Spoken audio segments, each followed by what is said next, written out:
Assalamualaikum warahmatullahi wabarakatuh. Selamat datang Bapak Ibu Guru Hebat.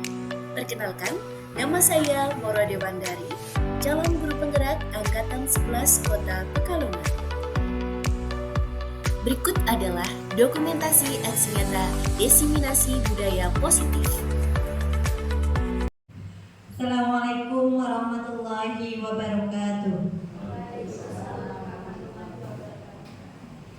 Alhamdulillahirabbil alamin wa bihi nasta'in 'ala umuri dunya waddin wassalatu wassalamu 'ala asyrafil anbiya'i wal mursalin sayyidina wa maulana Muhammadin wa 'ala alihi wa sahbihi ajmain amma ba'du.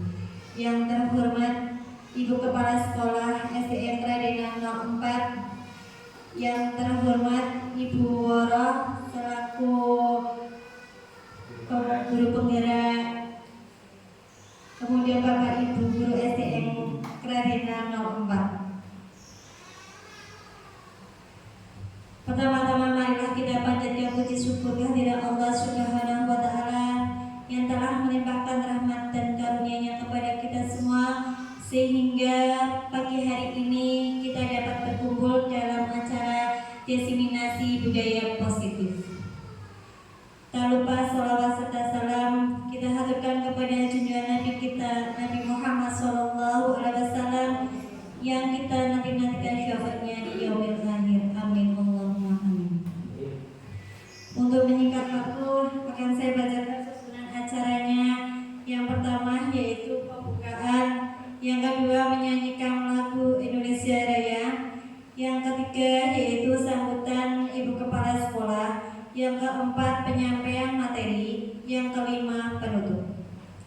Marilah kita buka acara pagi hari ini dengan bacaan Ummul Kitab.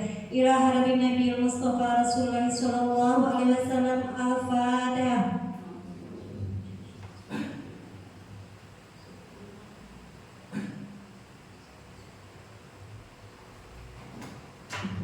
Terima kasih. Semoga acara pada pagi hari ini dapat berjalan dengan lancar. Acara yang kedua yaitu menyanyikan lagu Indonesia Raya. Dimohon Bapak Ibu Guru untuk berdiri.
Terima kasih Bapak Ibu, dimohon untuk duduk kembali. Acara selanjutnya yaitu sambutan Ibu Kepala Sekolah kepada Ibu Priatun SPD kami haturkan. Assalamualaikum warahmatullahi wabarakatuh. Bismillahirrahmanirrahim. Yang saya hormati Ibu Woro Dewandari SPD selaku guru penggerak dan Bapak Ibu SD Kradenan 4 yang saya banggakan. Alhamdulillah wa syukurillah, pada pagi hari ini kita diberikan nikmat sehat sehingga bisa mengikuti kegiatan diseminasi budaya positif yang nanti akan disampaikan oleh Ibu Woro Dewandari. Salawat serta salam selalu kita haturkan kepada junjungan Nabi kita yaitu Nabi besar Muhammad SAW yang selalu kita nantikan syafaatnya di hari yang mulia. Bapak Ibu semua, kegiatan diseminasi ini selain sebagai satu persyaratan dari guru penggerak untuk menyampaikan hasil yang telah Ibu Woro dapat dari tim penggerak, begitu juga diseminasi ini sangat penting bagi kita, terutama untuk ikut mengetahui dan menerima hasil yang sudah diterima oleh guru penggerak, terutama berkenaan dengan budaya positif. Budaya positif ini juga kembali pada diri kita, bahwa dengan berbudaya positif kita akan meningkatkan dan mengungkapkan, menumbuhkan dari soft skill kita sebagai guru, di mana panjenengan dan kita semua itu dari budaya positif ini akan kita kembangkan, kita tuangkan dalam kegiatan pembelajaran di hari-hari, setiap hari dalam kehidupan sehari-hari kita. Terutama ini saya pesan untuk Bapak Ibu penggerak, guru penggerak dan calon guru penggerak, bahwa ilmu yang didapat dalam kegiatan lewat suntik, sumet maupun lewat lokakarya, mudah-mudahan ilmu yang sudah diterima oleh Bapak Ibu baik sebagai guru penggerak maupun sebagai calon guru penggerak ini bisa diamalkan, bisa diterapkan, dan bisa terutama untuk bisa menggerakkan dalam lingkup kecil yaitu lingkup kelasnya masing-masing, dan lingkup lebih luas adalah untuk bisa memimpin dan mengisi ombel yaitu kelompok belajar terutama di sekolah kita, dan lebih luasnya lagi lewat kegiatan ombel tingkat kecamatan. Ibu Woro nggih. Dan terima kasih sekali karena ternyata di SD Kerajinan 4 ini banyak senior-senior dari penggerak. Pak Arif Nastain sudah lulus dari guru penggerak, dan sini juga ada Pak Arif Teguh, saya sudah lulusan dari guru penggerak juga sebagai PP. Mudah-mudahan dengan banyaknya Bapak Ibu sebagai guru penggerak ini bisa menggerakkan teman-teman kita, dan ilmunya bisa dituangkan di dalam kegiatan pembelajaran, terutama untuk output anak kita ke depan, sehingga apa yang diamanatkan dalam Kemendikbud oleh Kemendikbud ini bisa betul-betul bisa tercipta, dan akan terciptalah putra-putri kita menjadi putra-putri yang memiliki karakter profil pelajar Pancasila. Demikian yang bisa saya sampaikan, dan selanjutnya saya serahkan kepada Bu Woro untuk menyampaikan materi diseminasi tentang budaya positif, dan semoga dari ini semua bisa kita terapkan bersama, terutama untuk SD Kerajinan 04. Terima kasih. Wassalamualaikum warahmatullahi wabarakatuh. Terima kasih atas sambutannya. Acara selanjutnya yaitu penyampaian materi. Penyampaian materi akan disampaikan oleh Ibu Woro Dewan dari SPD. Kepadanya kami haturkan.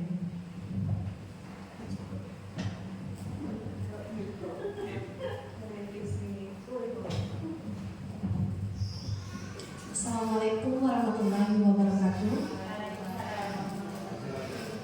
Yang terhormat Ibu Priyatun SPD selaku Kepala SD Negeri Kerajinan 04, dan yang terhormat yang kami hormati Bapak Ibu Guru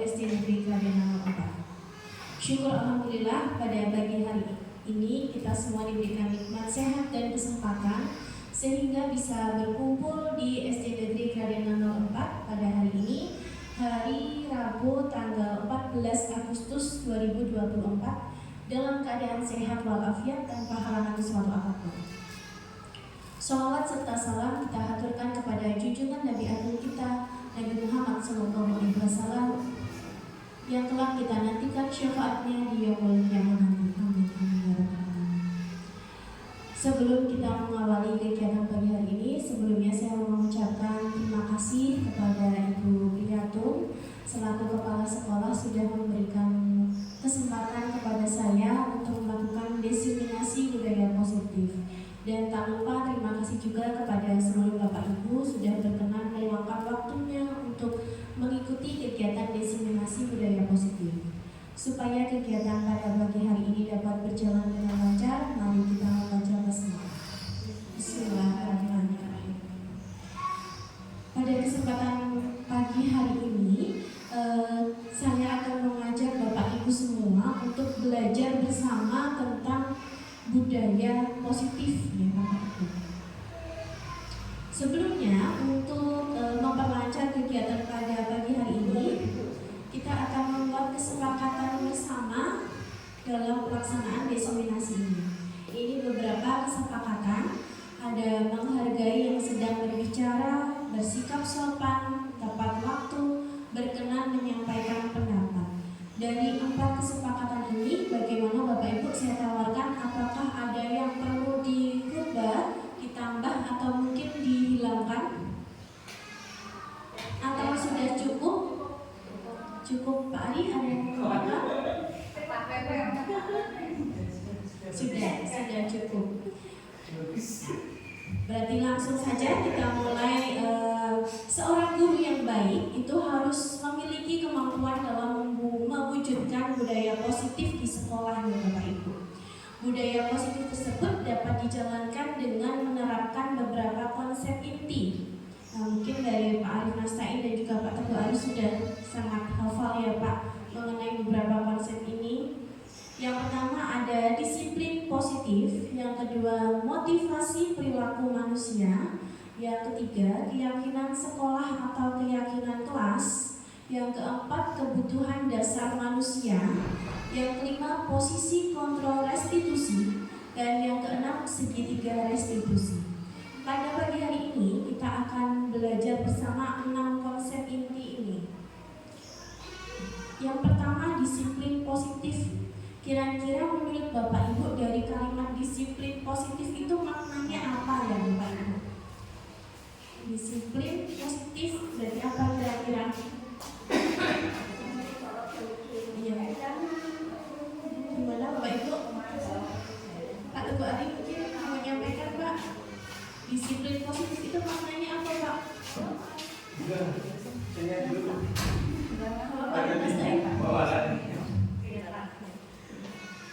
Mungkin penanaman sikap pada anak didik ya, yang bersifat positif. Ya, bagus. Tadi disampaikan oleh Pak Arif Nastain bahwa disiplin positif itu penanaman sikap yang positif ya Pak.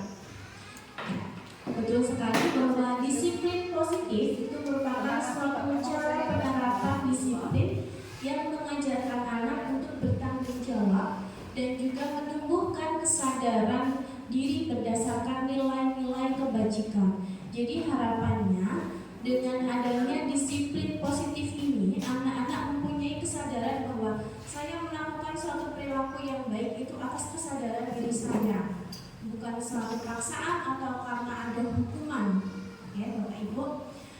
Kemudian disiplin positif itu lebih ke arah disiplin diri yang dapat mengontrol diri dalam melakukan segala tindakan. Nah, ini adalah beberapa dokumentasi yang mungkin sekarang ini kita sudah biasa melakukan disiplin positif, tapi mungkin belum terdokumentasi. Ya. Ini adalah contohnya mengajarkan anak untuk menjadi pemimpin dalam kegiatan upacara.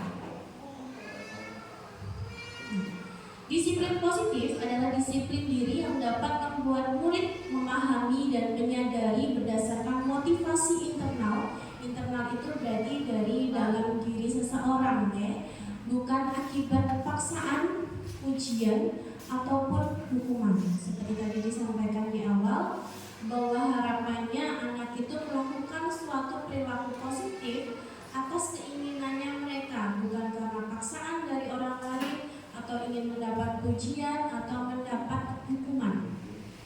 Nah, tentunya dalam menerapkan disiplin positif ini harus sesuai dengan 6 karakter dalam profil pelajar Pancasila. Ada berapa dimensi Bapak Ibu karakter Pancasila? 6. Ya, yang pertama beriman, bertakwa kepada Tuhan Yang Maha Esa dan berakhlak mulia. Yang kedua mandiri, dan ketiga berkebinekaan global. Keempat bergotong royong. Kelima kreatif. Keenam bernalar kritis. 6 karakter ini harapannya ada di dalam diri siswa. Maka dari itu kurikulum sekarang itu menerapkan adanya pembelajaran P5. Apa itu P5 Bapak Ibu? Penguatan profil pelajar Pancasila. Jadi P-nya ada 5. Nah, ini melalui beberapa, ya singkatannya P5, tapi ada 6 dimensi. Nah, ini diterapkan dengan pembelajaran P5 dengan beberapa tema. Jadi setiap sekolah itu harapannya menentukan minimal 2 tema untuk 1 tahun. Lebih dari itu tidak apa-apa, minimal 2 tema. Nah, Bapak Ibu, kita mau sedikit sebentar ya untuk menghafal lebih dalam tentang 6 karakter dalam profil pelajar Pancasila. Ini saya ambil dari YouTube Pak, biar lebih bagus.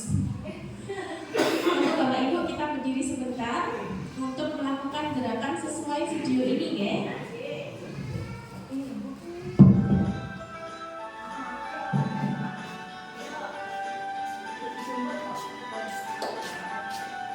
Belajar Pancasila, beriman dan bertakwa pada Tuhan Yang Esa dan berakhlak mulia, berkebinekaan global, gotong royong mandiri, kreatif dan bernalar kritis. Sila beriman dan bertakwa pada Tuhan Yang Esa dan berakhlak mulia, berkebinekaan global, gotong royong mandiri, kreatif dan bernalar kritis.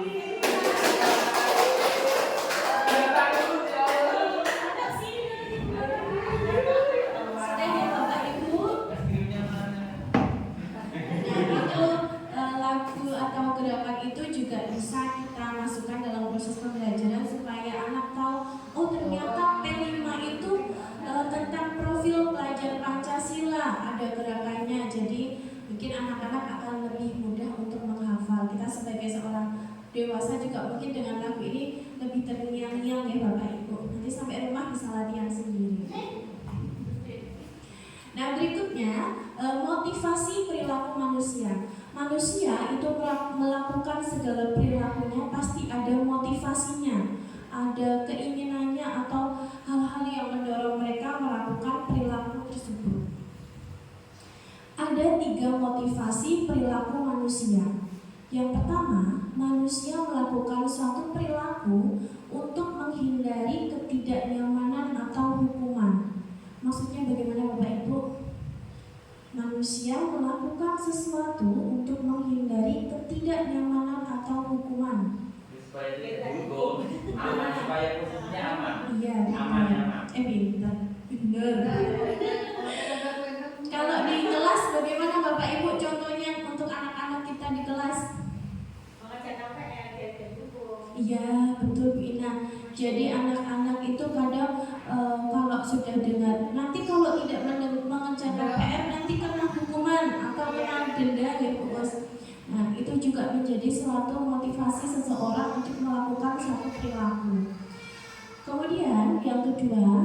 manusia melakukan suatu perilaku untuk mendapatkan imbalan atau penghargaan dari orang lain. Bagaimana Mbak Ibu penerapannya kalau di kelas? Kalau nilainya 100 dapat hadiah permen. Ya, jadi Ibu Ina senangnya berbagi di kelasnya. Yang jelas dipuji juga.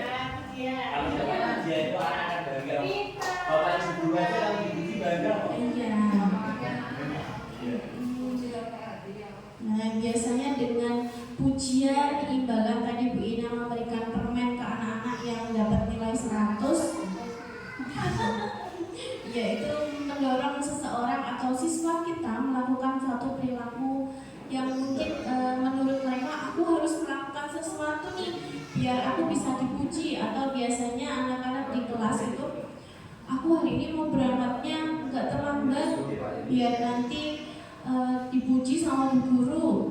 Nah, itu juga masuk motivasi salah satu perilaku manusia. Yang ketiga, manusia melakukan sesuatu untuk menjadi orang yang mereka inginkan dan menghargai diri sendiri dengan nilai-nilai yang mereka percaya. Dari ketiga ini mungkin tingkatannya yang lebih tinggi ini ya Bapak Ibu ya. Iya, ikhlas. Jadi ketika melakukan sesuatu itu karena kesadaran dirinya, saya berlaku baik karena saya menghargai diri saya. Kira-kira Bapak Ibu dari tiga hal ini yang lebih sering dilakukan yang mana Bapak Ibu? Kira-kira yang tengah ya. Mendapatkan Jujur yang tengah seringnya. Tapi kita belajar untuk melakukan sesuatu atau perilaku positif itu dengan kesadaran diri kita nih Bapak Ibu. Kita sebagai guru juga harus menjadi teladan bagi anak-anak kita melakukan perilaku-perilaku yang positif. Nah, berikutnya keyakinan sekolah atau kelas. Menurut Bapak Ibu, apa bedanya keyakinan sekolah dengan tata tertib atau peraturan? Bedanya apa Bapak Ibu? Keyakinan sekolah atau kelas dengan tata tertib atau peraturan, bedanya apa? Bedanya apa Pak Guru Ahin? Kan kalau menyampaikan beda Pak, pasti ada alasannya Pak. Kalau keyakinan kelas itu dibuat oleh faktor bersama berusaha, tapi kalau peraturan itu dibuat sekolah dan itu saya memaksa. Iya. Itu masukan dari Pak Ali. Mungkin Bapak Ibu yang lain ada tanggapan bedanya keyakinan kelas atau sekolah dengan tata tertib? Sebenarnya saya ingin berpendapat, tapi karena tidak levelnya jadi ada PPL sih ngambil ini. Gak apa-apa, kita di sini belajar bersama membedakan tata tertib. Keyakinan sekolah dan tata tertib. Ada lagi Pak? Masih ada Pak? Ini yang dibahaskan keyakinan sekolah dan kelas ya. Ya, dan tata Jadi tertib. saya tadi ada setujunya dengan Pak Ari, juga ada kurang setuju. Ya. Artinya gimana kalau mungkin keyakinan kelas dari kelas 1, 2, 3, 4, 5, 6 bisa jadi beda karena anaknya juga kesepakatannya berbeda. Tapi kalau untuk keyakinan sekolah mungkin itu bersifat menyeluruh. Menurut saya itu dari 1 sampai 6 itu menyeluruh sama-sama. Tapi kalau untuk kelas mungkin masing-masing karena kesepakatan anaknya dengan bapak ibunya berbeda saja. Berarti menurut Pak Arif Mastain, tata tertib itu tetap harus ada ya Pak untuk mengatur seluruh anak dari kelas 1 sampai kelas 6. Ya, wajib. Wajib. Ya. Tapi kalau keyakinan kelas itu masing-masing dari kelasnya. Menurut kita simpulkan bersama nih Bapak Ibu bahwa tata tertib dan keyakinan sekolah atau keyakinan kelas itu harapannya sama untuk menerapkan disiplin positif pada diri anak. Namun ternyata ya Bapak Ibu, suatu keyakinan itu berarti harus diterapkan bersama atas harapan dari warga sekolahnya itu. Kalau memang sudah dibuat tata tertib, kemudian ditawarkan kepada anak-anak, kan ini yang akan melakukan atau menerapkan anak-anak. Itu disampaikan kepada anak-anak. Gimana kalau tata tertibnya seperti ini? Apakah semuanya setuju atau tidak? Kalau memang ada yang kurang setuju, mungkin ada masukan dari anak-anak, itu bisa dirubah. Tapi tetap boleh diterapkan tata tertib, tapi harapannya itu masukan dari anak-anak juga. Misal sekolah sudah membuatkan poin 1 sampai 15, kemudian disampaikan kepada anak-anak, bagaimana kalau tata tertibnya seperti ini? Nah, mungkin ada masukan dari anak-anak.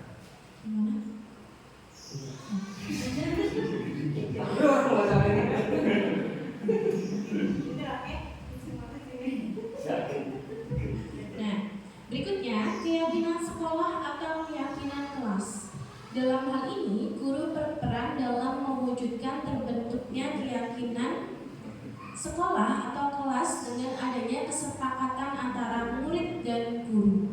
Jadi harapannya tata tertib ataupun keyakinan kelas itu sifatnya adalah hasil kesepakatan antara guru dan murid yang akan melakukan bersama. Kemudian keyakinan sekolah atau kelas itu berupa pernyataan-pernyataan universal yang mudah diingat dan dipahami dan juga harus diterapkan di lingkungan sekolah. Nah, maka dari itu ketika suatu keyakinan sekolah atau kesepakatan itu dibuat atas dasar harapan dari warga sekolah, ini harapannya harus diterapkan di lingkungan sekolah karena hasil kesepakatan tadi harus diterapkan sendiri. Nah, ini adalah contoh keyakinan kelas di kelas saya, Bapak Ibu, terutama di kelas 4. Nah, ini adalah hasil dari keyakinan kelas. Jadi ketika kita mau membuat keyakinan kelas, itu sebagai guru bukan kita sepihak dari pihak guru membuat keyakinan kelasnya. Jadi di awal kita terapkan kepada anak, ini adalah contoh dokumentasinya ya Bapak Ibu, hasil dari kesepakatan dan keyakinan kelas dari kelas 4. Jadi di awal ini pada saat kegiatan MPLS itu saya bersama anak-anak itu membuat keyakinan kelas bersama. Jadi di awal saya tanya, karena mungkin anak-anak kalau langsung mendengar istilah keyakinan kelas atau kesepakatan mereka belum begitu paham. Jadi saya tanyakan kepada anak-anak, kira-kira apa sih harapan kalian untuk kelas 4? Kira-kira kalian itu pengen kelas 4 itu anak-anaknya seperti apa? Nah, ini adalah beberapa hasil dari tulisan anak-anak yang waktu kemarin itu saya berikan sticky note masing-masing, kemudian anak menempelkan di depan. Ada beberapa kalimat tidak berbicara kasar. Kemudian kelas yang nyaman, kelas tidak kotor, mendengarkan buku dulu, baju tidak boleh berantakan, tidak boleh terlambat. Dari 6 kalimat ini sebenarnya banyak masukan dari anak-anak, cuma kurang lebih kalau disimpulkan kalimatnya hampir sama seperti ini. Dari 6 kalimat ini, menurut Bapak Ibu yang kurang pas dalam hal apa nih Bapak Ibu? Penggunaan kata apa? Tidak berbicara kasar, kelas tidak kotor, tidak boleh terlambat, baju tidak boleh berantakan. Kira-kira ada penggunaan kata apa Bapak Ibu yang perlu dihilangkan? Tidak, Ibu. Karena tidak itu kata negatif ya Bapak Ibu. Ketika anak dikasih tahu, anak-anak tidak berbicara kasar ya. Nah, yang terdengar itu di kalimat terakhir, berbicara kasar. Oh, berarti Bu Guru boleh ini kalau aku berbicara kasar. Atau tidak boleh terlambat ya anak-anak. Nah, anak-anak yang masuk adalah kata terakhir, oh, terlambat. Maka dari itu kita membuat keyakinan kelas atas masukan dan harapan dari anak-anak. Tetapi tugasnya guru adalah membimbing anak-anak untuk membuat keyakinan kelas dengan kalimat yang positif. Jadi ini tetap kita gunakan karena ini harapan anak-anak, tapi kita menuntut anak-anak untuk berubah kalimat ini menjadi kalimat yang lebih positif dan tentunya mudah dipahami oleh anak-anak. Yang pertama, tidak berbicara kasar. Ini dipositifkan menjadi bersikap dan berbicara dengan sopan. Bagaimana Bapak Ibu, setuju atau tidak? Setuju. Yang kedua, kelas yang nyaman, kelas tidak kotor. Ini dirubah menjadi kalimat positif, selalu menjaga kebersihan. Bagaimana Bapak Ibu, kalimat yang kedua? Setuju. Ini kita belajar bersama ya Bapak Ibu. Mungkin ada masukan untuk kesepakatan atau keyakinan kelas di kelas saya, kelas 4. Yang ketiga, mendengarkan guru. Ini dirubah menjadi mendengarkan penjelasan guru. Kemudian yang keempat, baju tidak boleh berantakan. Dibuat menjadi kalimat positif, berpenampilan rapi. Yang kelima, tidak boleh terlambat. Ini dipositifkan menjadi rajin berangkat sekolah. Jadi di kesepakatan ini hanya 5 kalimat yang kami rumuskan. Kira-kira dari 5 kalimat ini apakah ada masukan dari Bapak Ibu semua? Ada satu. Mungkin ini ya, Iya. mungkin bisa untuk saya ini saling sharing saja. Iya. Sering kita dengar kata sikap, sering sopan dan santun. Kalau setahu saya, sopan itu di tingkah laku, santun itu dalam berbicara. Mungkin lebih tepatnya bersikap dan berbicara santun. Oh, berarti Sikap sopannya itu diganti. sopan itu di sikap, bukan di bicaranya. Tapi kalau bicaranya itu dari kesantunnya. Kan menurut saya tapi mungkin. Iya. Berarti kalau biar lebih lengkap karena ini bersikap dan berbicara, berarti sopan dan santun itu Oke. Pak. Ya. Biar semuanya lengkap. Dan takutnya anak sikapnya sudah sopan tapi bicaranya kurang. Kurang santun ya. Itu ya. Berarti lebih lengkap ditambah sopan santun gitu ya Pak. Oke. Nah, ini adalah 5 kesepakatan kalimat positif yang kami terapkan di kelas 4. Di bagian bawah ini ada bagian kosong. Ini setiap anak saya minta untuk mengecap jempolnya satu-satu. Satu-satu ngecap, kemudian setelah cap jempol, di dalam cap jempolnya itu dituliskan namanya. Harapannya ketika anak-anak itu melakukan suatu sikap yang bertentangan atau berlawanan dengan kesepakatan ini, kita bisa mengingatkan. Contoh, ada di kelas saya itu yang memang anaknya senang banget bercerita Bu, Pak. Jadi ketika gurunya menjelaskan senang sekali ngobrol. Nah, akhirnya kita bisa nasihati anak dengan mengembalikan pada kesepakatan kelas. Contoh, Noval, kok berbicara terus, coba lihat kesepakatan yang sudah kamu sepakati. Jadi anak-anak sudah tidak bisa mengelak. Karena aku kemarin nulisnya nggak itu Bu. Tapi kan ini sudah menjadi kesepakatan bersama dan anak-anak sudah menempelkan jempolnya, itu tandanya sudah setuju dan sepakat melakukan keyakinan kelas tersebut. Mungkin nanti Bapak Ibu sudah bisa memvariasi sendiri bagaimana membuat kesepakatan kelas itu. Nah, nantinya hasil dari kesepakatan itu kita tempel di kelas untuk menjadi suatu pengingat bagi anak-anak untuk menerapkan 5 hal positif ini.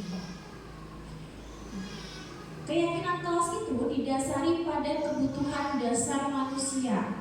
Menurut Bapak Ibu, apa sih yang menjadi kebutuhan setiap manusia itu? Apa saja? Makan, Tempat tinggal, pakaian, ingin dihargai. Ini ada gambarnya, ada cinta, Rasa cinta, uang.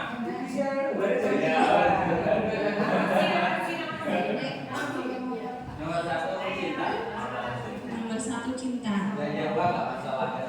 Masalah yang cinta. Makan cinta. Ingat di hotel bisa ada tempat tinggal. Kalau dulu kita belajar ilmu pengetahuan sosial, kebutuhan manusia itu sandang, pangan, papan, gitu, Pak. Jadi ada 3 hal ini. Nah, ternyata kebutuhan manusia itu memang dasarnya ada 3 itu, sandang, pangan, papan. Tetapi setelah kita belajar bersama ada beberapa kebutuhan seseorang. Ketika seseorang murid melakukan suatu perbuatan yang bertentangan dengan nilai-nilai kebajikan atau melanggar peraturan, hal itu sebenarnya dikarenakan mereka gagal memenuhi kebutuhan dasar mereka. Jadi ketika anak-anak itu melakukan suatu kesalahan ya Bapak Ibu atau bertentangan dengan keyakinan atau disiplin positif, itu bukan berarti oh anak ini tuh nakal, oh anak ini tuh kurang bisa berperilaku baik. Namun ternyata istilahnya adalah anak itu masih belum mampu memenuhi kebutuhan dasar mereka.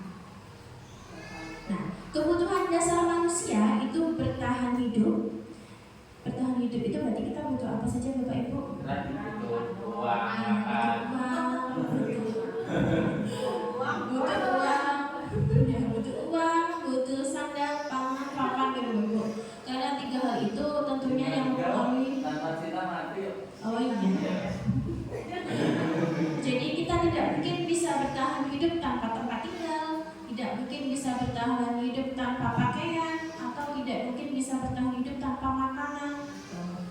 Kemudian kebutuhan dasar yang kedua adalah kasih sayang dan rasa diterima. Ini ada kasih sayang dan rasa terima. Saya punya tepuk Bapak Ibu. Kita tepuk dulu ya Bapak Ibu ya. Namanya tepuk cinta. Tapi ini harus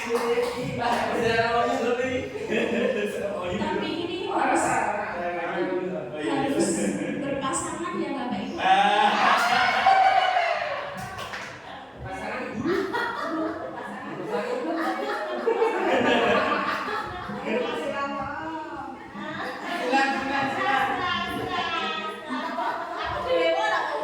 Bapak Ibu, seperti ini.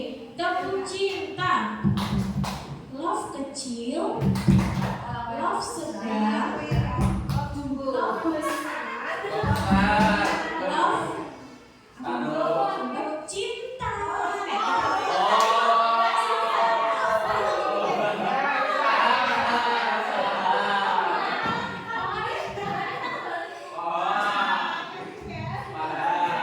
Bapak Ibu kita lakukan. Love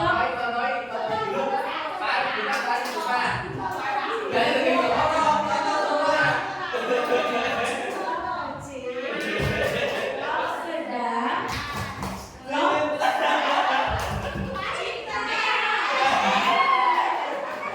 Ayo Bapak Ibu kita berdiri sebentar untuk melakukan tepuk cinta. Karena kita harus mencintai semuanya ya Bapak Ibu. Saya sendiri bisa mandiri. Yuk, tepuk cinta. Love kecil, love sedang, love besar, cinta. Ternyata dari 3 pasangan ini yang tidak cinta ini Bapak Ibu, yang satu hadapnya ke sana, yang satu hadapnya ke sana juga. Coba ulangi dulu ya Bapak Ibu ya, yang masih salah ini ya. Diulangi. Ya, tepuk cinta, love kecil, love sedang, love besar, cinta.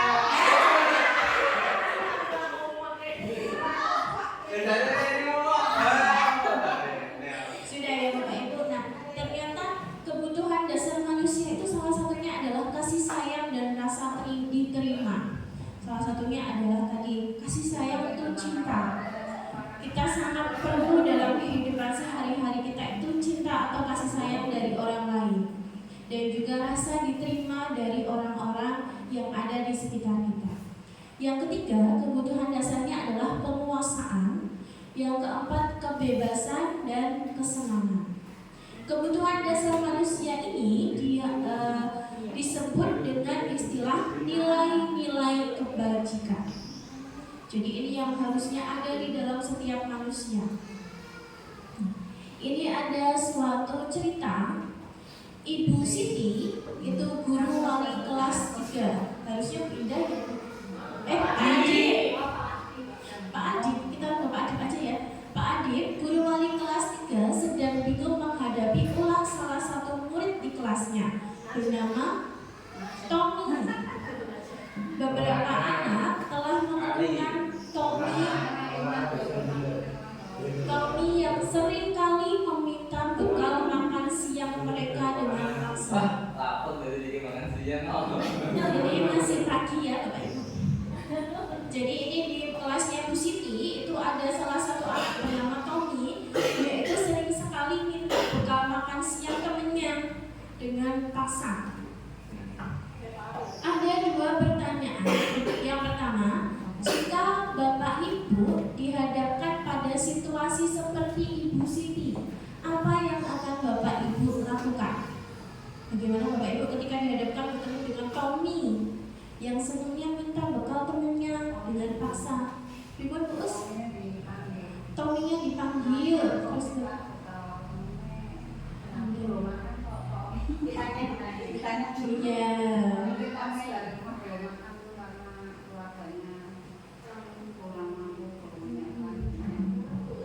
Hatinya terbuka sekali. Jadi ketika dihadapkan pada kondisi di kelasnya Ibu Siti ini, sudah betul Bu Us, yang pertama kita memanggil Tommy. Jadi jangan menegur anak di depan teman-temannya. Kita panggil anak duduk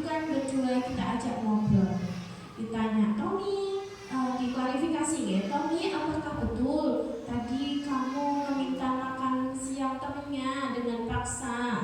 Misal Tommy-nya baik nih mengaku, iya bu, saya tadi minta makanannya siapa aja. Kemudian sebagai guru harus melakukan suatu validasi. Menurut kamu, Tommy, perilaku seperti itu baik atau tidak? Mungkin kan Tommy, iya bu, soalnya tadi seperti Bu Uzi sampaikan, soalnya aku di rumah belum sarapan, atau mungkin dari orang tuanya kurang mampu, jadi tidak sempat untuk menyiapkan makan siang atau belum sarapan di rumahnya. Tadi disampaikan Bu Us sudah betul langkahnya melakukan identifikasi, memvalidasi ya. Kemudian yang kedua, menurut Bapak Ibu, kira-kira apa alasan Tommy melakukan hal itu? Tommy-nya kenapa kira-kira kok melakukan meminta bekal makan siang secara paksa? Kurang perhatian, terus apa lagi? Lapar. Tidak sanggup. Nah, itu nih Bapak Ibu, semua jawabannya mungkin sudah masuk ke sini. Alasan pertama Tommy adalah karena ia lapar dan orang tuanya tidak membawakannya bekal makan siang atau mungkin tadi paginya belum sarapan. Maka kebutuhan dasar yang sedang berusaha dipenuhi oleh Tommy adalah kebutuhan untuk bertahan hidup. Tadi sudah disampaikan, bertahan hidup itu berarti kita butuh sandang, pangan, papan untuk melangsungkan kehidupan kita. Alasan yang kedua itu juga sudah disampaikan tadi Bapak Ibu semua, bahwa karena dia merasa senang temannya jadi memperhatikan dia. Bahkan kadang ada anak-anak yang melakukan suatu perilaku itu untuk mendapat perhatian dari teman-temannya atau dari Bapak Ibu gurunya di kelas. Nah, ketika temannya melaporkan tindakan itu pada gurunya dan gurunya memberitahu orang tuanya, sehingga orang tuanya jadi memperhatikan Tommy. Nah, maka kebutuhan dasar yang sedang dipenuhi Tommy adalah kebutuhan akan kasih sayang dan rasa diterima. Jadi setiap anak itu butuh perhatian ya Bapak Ibu ya. Perhatian dalam bentuk kasih sayang. Yang ketiga, alasannya Tommy karena temannya jadi takut dengan dia dan menuruti keinginannya. Biasanya ada ini anak-anak yang lebih dominan di dalam kelas. Maka sebetulnya Tommy sedang berusaha memenuhi kebutuhan dasarnya akan kekuasaan. Semuanya takut sama aku, makanya aku minta makanannya aja dibolehin semua. Anak-anak yang lain yang diminta makanannya lapor sama gurunya nangis, besok lagi diminta lagi, temannya pada takut lagi, ngasih lagi, tapi dengan cara yang terpaksa. Nah ini karena Tommy ini butuh kebutuhan dasar yaitu kekuasaan. Alasan yang keempat, karena dia merasa bosan dengan makanan, bisa jadi nih Bapak Ibu, dia di rumah makannya nasi megono, tempe terus. Ya, dan ternyata muridnya Bu Ina ini bawanya nasi telur.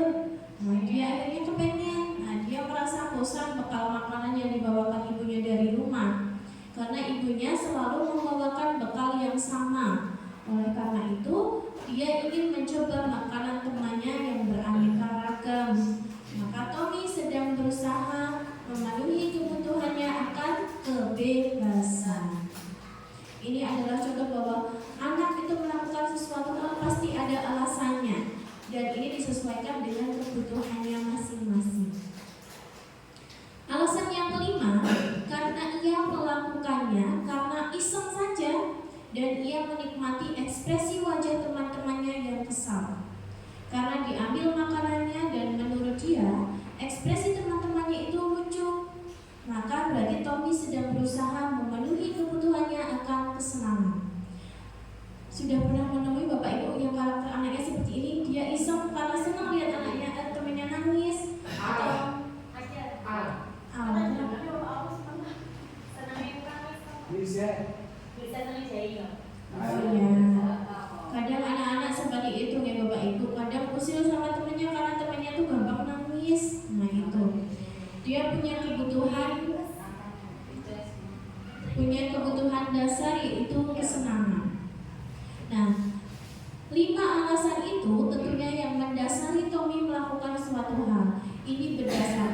alasan dari Tommy, tentunya melakukan suatu langkah yang tadi sudah disampaikan Bu Us dengan melakukan klarifikasi dengan Tommy, menanyakan alasannya kenapa melakukan hal tersebut, dan juga mencari jalan keluar. Misalkan tadi Tommy butuh kasih sayang, berarti sebagai guru boleh berkonsultasi dengan orang tua wali murid bahwa ini Bu, Pak, anaknya jenengan itu di sekolah senang minta makan sama teman-temannya secara paksa. Mungkin ada perubahan perilaku dari orang tuanya juga. Oh, mungkin anakku butuh kasih sayang. Oh, mungkin anakku perlu menu yang baru, nah, sebagainya.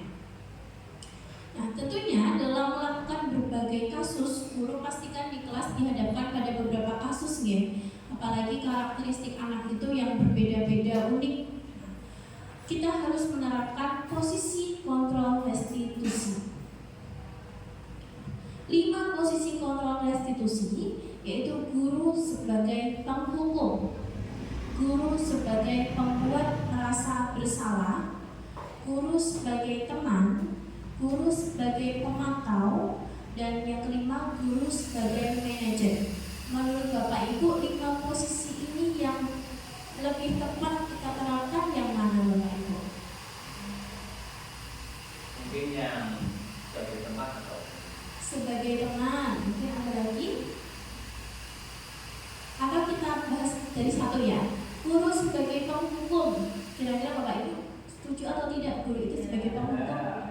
Tidak, karena tadi anak itu harapannya melakukan suatu disiplin positif atas kesadaran dirinya, ya Bapak Ibu, bukan karena hukuman.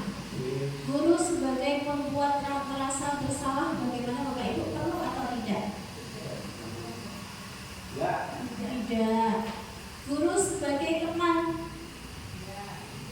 tidak. Perlu atau tidak Bapak Ibu?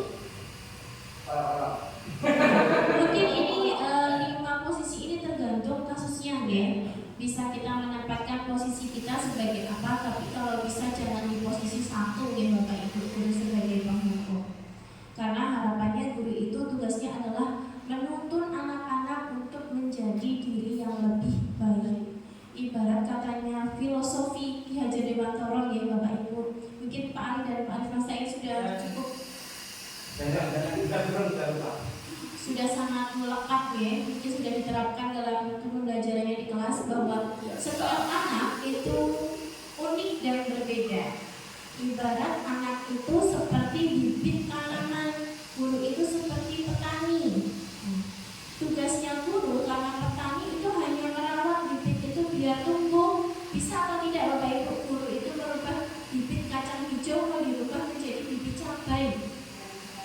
Tidak bisa. Nah, jadi peran kita itu hanya menuntun anak-anak untuk tumbuh dengan baik. Sebagai petani berarti dipupuk, karena guru kita harus membekali anak-anak dengan pengetahuan dan juga uji pekerti atau disiplin positif. Nah, ini adalah 5 posisi kontrol. Terlihat Bapak Ibu? Nanti saya kirim filenya saja, ya, bisa dipelajari sendiri. Bahwa ini ada motivasi seseorang melakukan hal, itu ada posisi penghukum, pembuat rasa bersalah, sebagai teman, sebagai pemantau, dan juga sebagai manajer. Nah, itu ketika guru berbuat, contoh ya, satu baris, ya Bapak Ibu, ketika guru sebagai penghukum menghardik, menunjuk-nunjuk, menyakiti, dan menyindir. Hei kamu, terlambat sekolah, ayo sana, dikuras kamar mandinya. Nah, itu masuk ke penghukum, ya Bapak Ibu. Ya, ini kita belajar bersama, ya Bapak Ibu. Mungkin kita melakukan sesuatu itu atas dasar pengalaman kita di masa lalu, ya. Mungkin kita dulu waktu sekolah itu dihadapkan pada guru-guru yang seperti itu. Kemudian pembuat rasa bersalah, itu guru berbuat berceramah dan mengatakan seharusnya kamu itu, nah, dengan istilah-istilah yang menyakiti anak. Ibu kecewa kamu melakukan suatu hal kayak gitu. Itu menyakiti teman-temanmu. Itu kan anak akan terngiang-ngiang, aku tadi salah banget ya melakukan itu. Nah, kemudian sebagai teman membuat alasan-alasan untuk muridnya. sebagai pemantau, menghitung dan mengukur, sebagai manajer mengajukan pertanyaan-pertanyaan. Kira-kira yang disampaikan Bu Us tadi ketika menjadi Bu Siti berhadapan dengan Tommy, Bu Us tadi memanggil Tommy, menanyakan alasannya, itu maksudnya ke penghukum, pembuat rasa bersalah, teman, pemantau, atau manajer Bapak Ibu? Manajer nih, karena Bu Us tidak langsung memberikan suatu hukuman, tapi Bu Us mencoba untuk mencari validasi dari permasalahan Tommy. Posisi kontrol restitusi. Di antara kelima posisi kontrol tersebut, sebaiknya seorang guru menggunakan posisi kontrol sebagai manajer. Bapak Ibu jangan sampai menjadi penghukum. Kalau bisa kita menjadi seorang manajer. Manajer itu bukan berarti kepala sekolah ya. Itu peran gurunya. Posisi kontrol restitusi sebagai manajer, guru dapat berbuat sesuatu bersama murid untuk mempersilahkan murid bertanggung jawab dan mendukung murid agar dapat menemukan solusinya. Jadi diklarifikasi kepada anak, kemudian anak digali lebih dalam, kenapa kamu melakukan seperti itu, apakah itu sudah sesuai dengan keyakinan kelas kamu atau belum. Nah terus solusinya bagaimana ke depannya setelah kamu tahu kalau perbuatan kamu itu salah. Selain itu, posisi manajer mengacu pada restitusi yang dapat menjadikan murid sebagai manajer bagi dirinya sendiri, sehingga dapat tercipta identitas positif pada diri murid. Tadi sesuai konsep awal bahwa disiplin positif itu tujuannya adalah memberikan suatu kesadaran pada diri anak untuk selalu melakukan perbuatan positif. Nah, tadi Bu Us menanyakan, kira-kira Tommy kalau kamu berbuat seperti itu salah atau tidak, dan kedepannya kamu mau bagaimana? Itu sudah menjadikan anak mampu menjadi manajer dalam dirinya. Kita breaking dulu ya Bapak Ibu, supaya saya juga istirahat untuk ngobrol. Nah, ini ada breaking tebak warna ya Bapak Ibu. Nanti Bapak Ibu bersama-sama menebak warnanya, bukan tulisannya ya. Putih. Belum sebut warnanya, bukan tulisannya. Nah ini apa Bapak Ibu?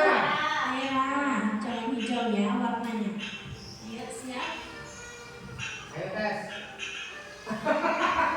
Ini level dahulu. Merah. Betul. Hijau. Putih. Betul. Biru. Betul. Kuning. Pink. Hijau. Ya kita main level 1 belum.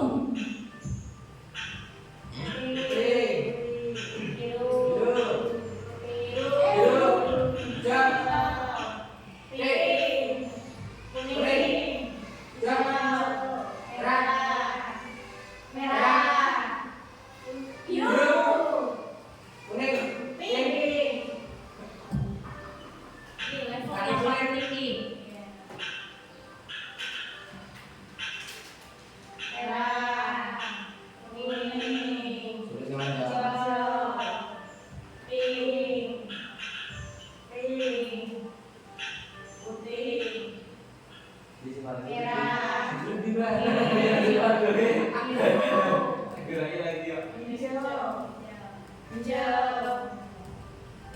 Warnanya ditemui. Selesai. Nah, tepuk tangan Bapak Ibu untuk semuanya.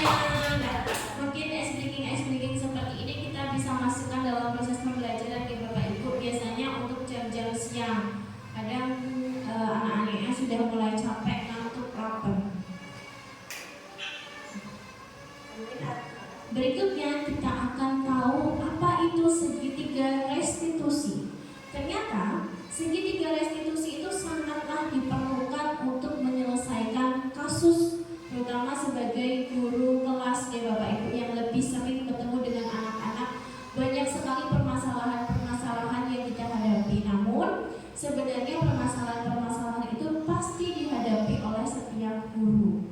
Jadi jangan merasa kelasku itu paling susah, kelasku itu paling berat, tetapi semua tingkatan kelas pasti ada permasalahan. Nah, tahapan dalam segitiga restitusi yang pertama adalah menstabilkan identitas. Contohnya tadi disampaikan oleh Bu Us, ketika dihadapkan pada Tommy, Bu Us memanggil Tommy, tanya, Tommy, kenapa tadi kamu melakukan perilaku seperti itu, memaksa temannya untuk memberikan makanannya, itu menstabilkan identitas. Validasi tindakan yang salah. Tommy, apakah betul tadi kamu meminta makanan punyanya Naja? Perilaku tersebut benar atau tidak sih Tommy? Nah, itu validasi tindakan yang salah. Anak bisa, harapannya bisa menilai, oh perilaku tadi salah Bu. Kemudian menanyakan keyakinan, ini dikaitkan dengan kesepakatan atau keyakinan kelas yang ada di kelasnya Tommy. Langkah gurunya, guru bisa tanya kepada Tommy, Tommy, apakah perilaku yang kamu lakukan itu sudah sesuai dengan keyakinan kelas yang sudah disepakati? Nah, pasti Tommy menjawab, tidak. Nah, kemudian ajak Tommy ini untuk berdiskusi, menurut kamu apa sih Tommy keyakinan kelas yang sudah dilanggar? Misal menghargai orang lain. Terus ditanyakan lagi, bagaimana solusinya ke depannya Tommy? Apa yang akan kamu lakukan? Tommy pasti akan menjawab, saya akan minta maaf Bu sama Naja. Besok lagi saya tidak akan membawa bekal makanan, minta makanan temanku lagi. Itu adalah tahapan dalam segitiga restitusi. Mungkin sebenarnya keseharian kita sudah melakukan segitiga restitusi ini ya Bapak Ibu. Cuma secara teori kita baru tahu, oh ternyata langkah-langkah yang saya lakukan itu namanya segitiga restitusi. Ini ya Bapak Ibu. Jadi ketika dihadapkan pada permasalahan, jangan langsung menganggap anak itu salah atau guru sebagai penghukum. Tapi kita harus menggali lebih dalam apa alasannya anak, dan tentunya mengembalikan pada keyakinan atau kesepakatan kelas yang disepakati. Menstabilkan identitas. Menstabilkan identitas dilakukan berdasarkan prinsip bahwa membuat kesalahan adalah bagian dari proses pembelajaran yang nantinya akan menggeser identitas gagal ke arah identitas sukses. Tadi ditanyakan kenapa Tommy melakukan perilaku seperti itu menstabilkan identitas. Menstabilkan identitas dilakukan dengan berbuat salah itu hal yang manusiawi, tidak ada manusia yang sempurna. Kita pasti bisa menyelesaikan permasalahan ini. Bapak Ibu tidak tertarik untuk mencari tahu siapa yang benar, siapa yang salah. Bapak Ibu lebih tertarik untuk menyelesaikan masalah ini. Kalau kamu menyalahkan dirimu sendiri terus-menerus, apakah kamu bersikap baik pada dirimu sendiri? Ini adalah beberapa contoh pertanyaan untuk menstabilkan identitas. Berikutnya tahap yang kedua adalah validasi tindakan yang salah. Validasi tindakan yang salah ini dilakukan berdasarkan prinsip bahwa setiap perilaku berupaya memenuhi suatu kebutuhan tertentu, sehingga guru atau orang tua akan bergeser dari pemikiran stimulus respon menjadi proaktif, serta akan lebih mengenali dan mengakui kebutuhan murid atau anak. Validasi tindakan yang salah itu dapat berupa beberapa pertanyaan ini. Kamu pasti punya alasan mengapa kamu melakukan seperti itu, Tommy. Apa yang penting bagi kamu? Kamu boleh tetap berusaha menjaga sikap itu, tapi tambahkan sikap lain yang lebih baik. Maukah kamu belajar cara lain untuk mendapatkan apa yang kamu butuhkan tanpa harus memukul, tanpa harus memaksa? Ini adalah beberapa pernyataan atau pertanyaan. Nah, ini ada contoh penerapan segitiga restitusi yang Bapak Ibu yang kemarin sudah saya dokumentasikan. Nanti mohon like dan subscribe ya. Sudah. Saya sudah. Berikut adalah demonstrasi kontekstual budaya positif.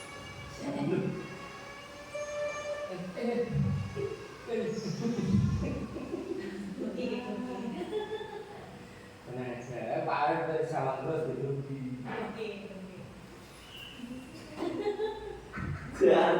kasih. Nah, Silakan gitu. Kalau sekarang gitu deh.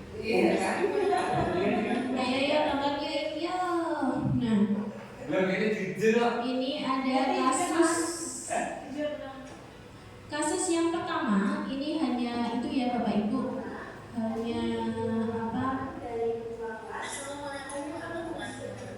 Hanya untuk drama saja, anaknya bukan yang melakukan.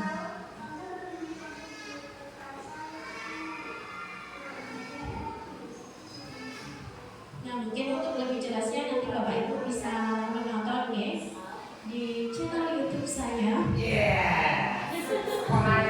Pokoknya yang ada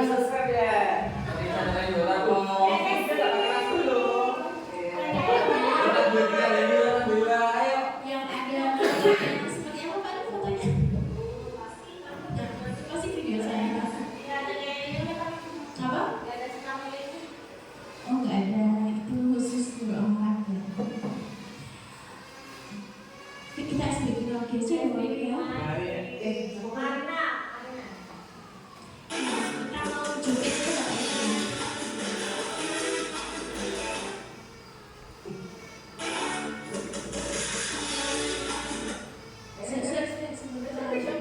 Sudah, tapi belum mati ya?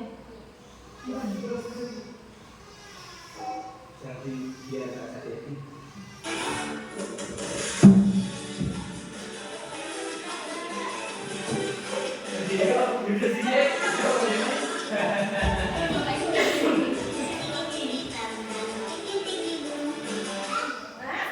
Ulangi ya Bapak Ibu ya, berdiri aja Pak.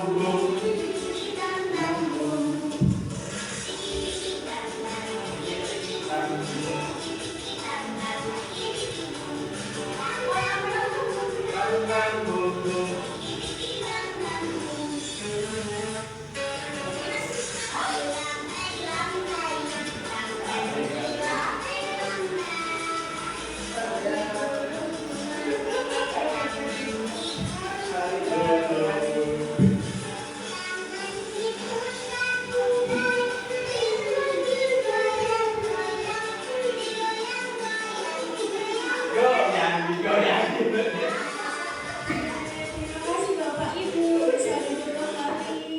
Nah, hari ini tadi kita sudah belajar banyak hal ya Bapak Ibu. Apa saja tadi? Yang pertama tentang disiplin positif. Kemudian kita sudah belajar 3 motivasi perilaku manusia. Kemudian sudah belajar tentang membuat keyakinan kelas atau pentingnya keyakinan sekolah atau kelas.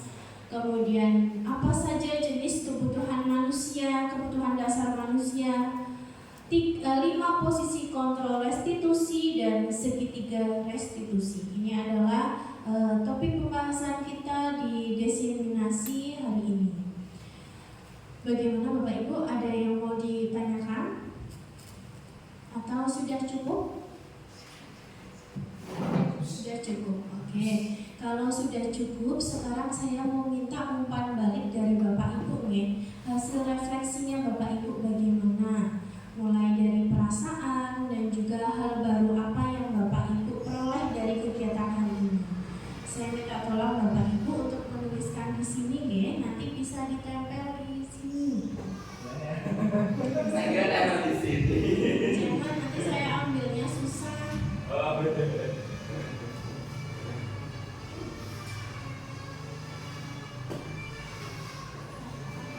Silakan belajarkan saya. Ya, bisa beda. Ya, akan boleh deh. Ya, apa? Umpan balik perasaan saya.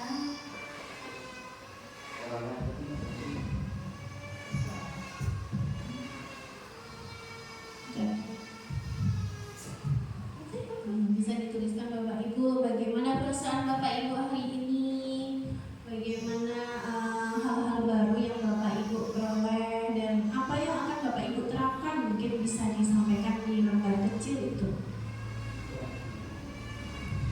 Biar keluar bapak.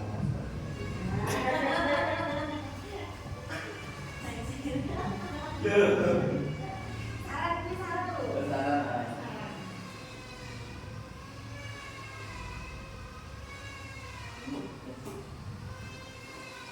sudah bisa ditempel di depan sini, Pak. Ya, nanti Oh, minta tolong.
Nah, ini adalah hasil umpan balik kegiatan diseminasi hari ini ya Bapak Ibu ya.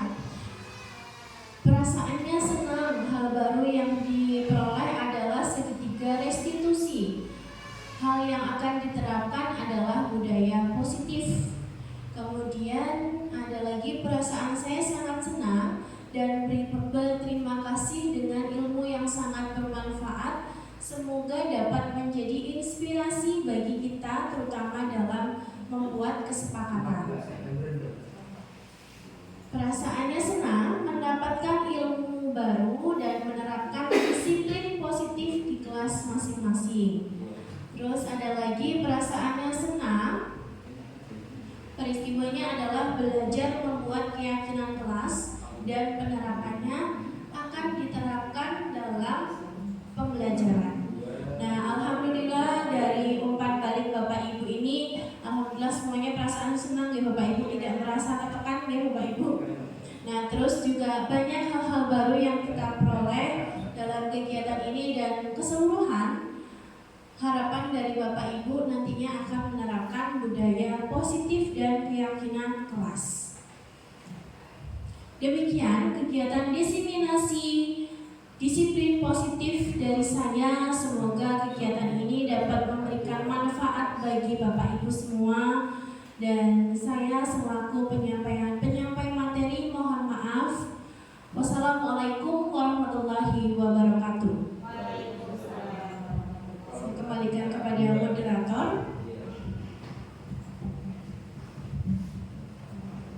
Terima kasih atas penyampaian materinya dari Bu Horo.